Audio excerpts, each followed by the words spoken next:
Doge is a threat to the bureaucracy. It's the first threat to the bureaucracy. Normally the bureaucracy eats revolutions for breakfast. This is the first time that they're not, that the revolution might actually succeed, that we could restore power to the people instead of power to the bureaucracy. Do your job! Do your job! Do your job! Do your job! Do your job! Do your job! This is adults.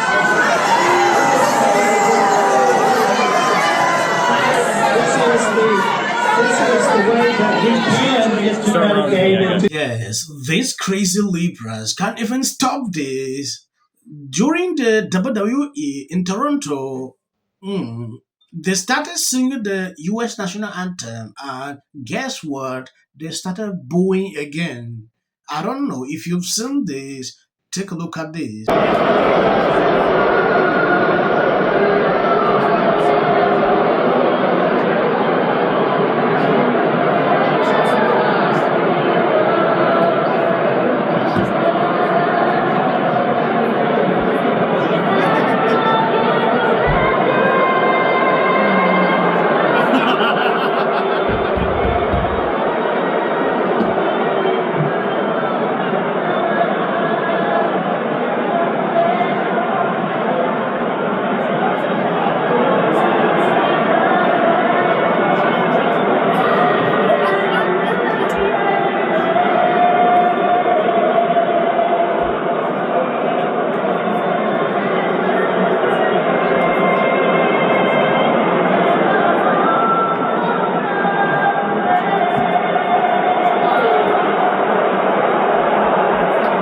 Yes, this is the fourth time I'm seeing Canada doing this. I don't know why they continue to do this.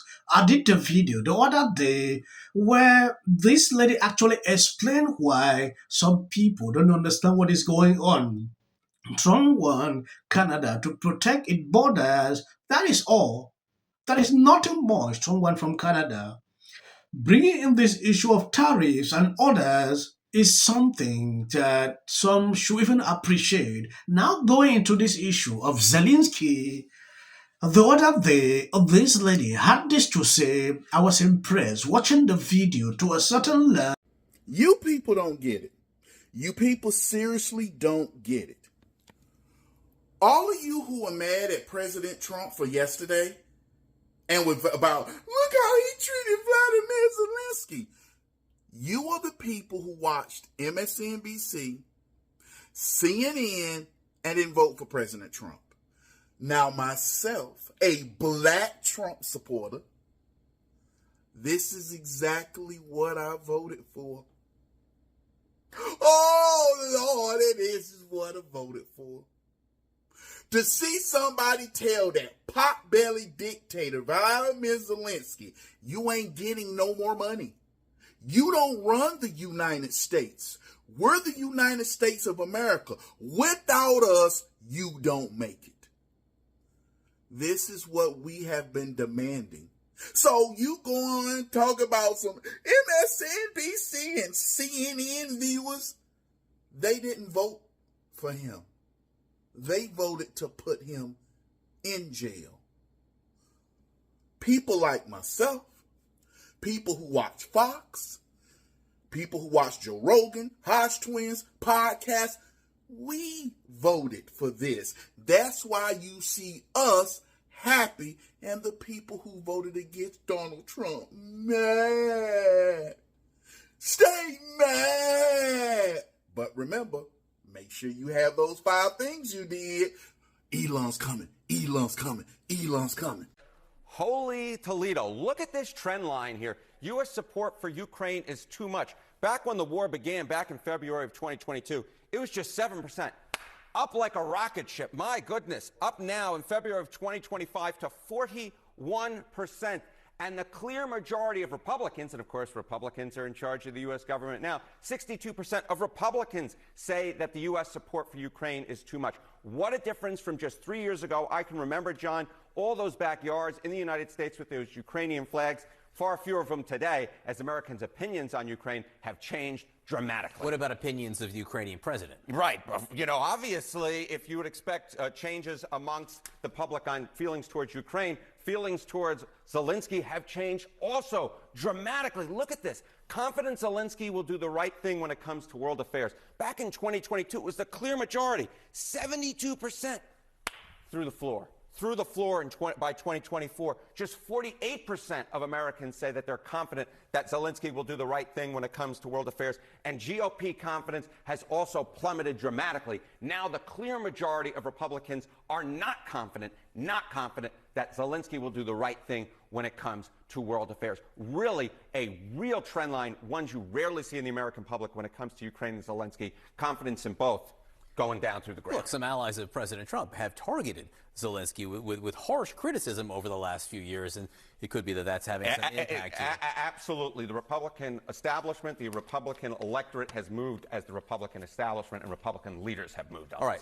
let's talk about the idea of a peace deal. And again, the way you ask this matters, but go ahead. The way you ask it is important, so we can talk about this a little bit. So the poll question essentially is, do you support a Russia-Ukraine negotiated peace deal?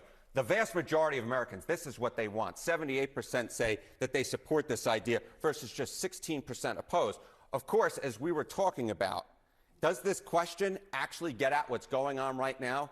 I think you would say that it probably does not necessarily get what's going at right now. No, the question asked, do you support a Russia-Ukraine negotiated peace deal?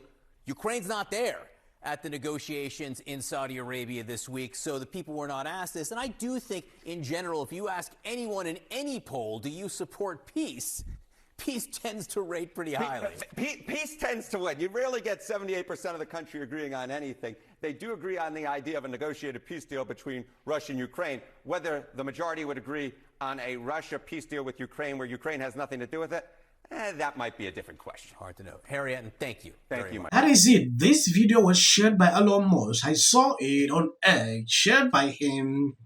What I realized is that Zelensky want power, money, reason. He's advocating that they should continue pretending like he want peace.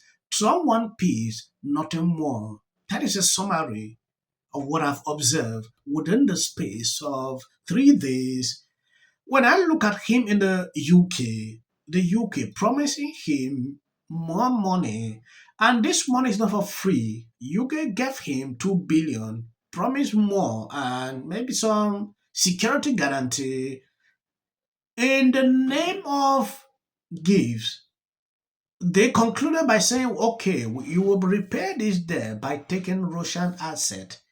That's how UK want to repay back the money given to Zelensky.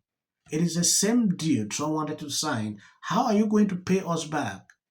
Zelensky came with another mafia. The email that came out wanting us to justify our jobs with 5 things we did last week was on Saturday night. And I was literally working on Saturday night to make up for all the distractions I had had the previous week, which came from the executive branch. And so I'm working, trying to catch up on things, and then I get that email on top of it. It's very hard to keep your train of thought when you're getting threatened and harassed like that. I support the Defense Department, and the jobs that we do are so stressful, and to have this on top of it, I mean, I know that that's their goal, is to make it miserable. And don't forget about my colleagues that are overseas, and they don't even know how they're getting home, and they're just being terminated. I feel like what they're doing is sending out these text messages, you know, saying, oh my God, we've got to do X because this is happening. I'm retired. I can't throw money unless I know what the money's going to be used for. If you ask me. Yeah, well, you can tell me better than anybody. Social Security is the biggest Ponzi scheme of all time. Right, explain that. Oh, so, well, people pay into Social Security, and the money goes out of Social Security immediately, but the obligation for Social Security is your entire retirement career. So you're paying with you're paying like if you look at the future obligations of Social Security, it far exceeds the tax revenue. Far. Have you ever looked at the debt clock? Yes. Okay. There's our present day debt, but then there's our future obligations. So when you look at the future obligations of Social Security, the actual national debt is like double what people think it is because of the future obligations. So basically, people are living way longer than expected, and there are fewer babies being born. So you have more people who are retired and that live for a long time and get retirement payments. So the future obligations. So however bad the financial situation is right now for the federal government, it will be much worse in the future. Yes. When you take a look at what Elon Musk is doing here, he made it clear that what out there, his life is at stake, but he can't stop. All this booing everywhere, it is because of things like this. And I'm glad that the man stand by his word. He's not afraid. Thank you guys for always being there, sharing out my videos. God bless you abundantly. I see a lot of people in the comment sections trying to complain how I speak. I don't know. I think I've improved. If you watch me 3 years back, this is not how I do it. Today has changed. So every day I keep learning and struggling to improve. If you are hearing what I'm saying, please drop on the comment section. Let me see if you watch the video to this end. If you see clips after this, that is just for the YouTube algorithm. I don't know if he needs an apology. Wow. I know. I'm going to get killed on social media for admitting that, but so be it. And the fact is that it doesn't matter whether Vice President Vance planned it or just took the opportunity to bait Zelensky. Zelensky took the bait. Okay. Yeah. And what happened at the White House today? Today, Donald Trump irreparably destroyed the 80-year-old post-World War II international order. An Oval Office ambush of an American ally that will reverberate all around the world and stain America's image for years to come. That was, to say the least, the most contentious confrontation between world leaders perhaps we have ever seen, certainly on television. It was a truly historic moment, not in the good way.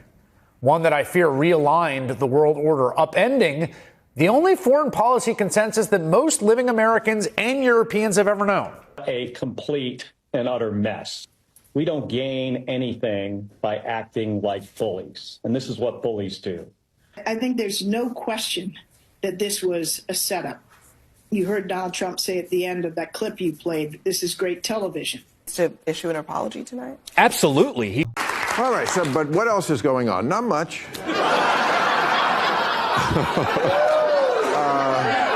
A World War III news, we're on the other side now. I don't know if you've heard that. Zelensky was in the Oval Office to discuss the big turnaround that the country has done, where Trump says now he's the dictator. Statement for sure to say that it is one of the most astonishing moments that we have ever seen happen.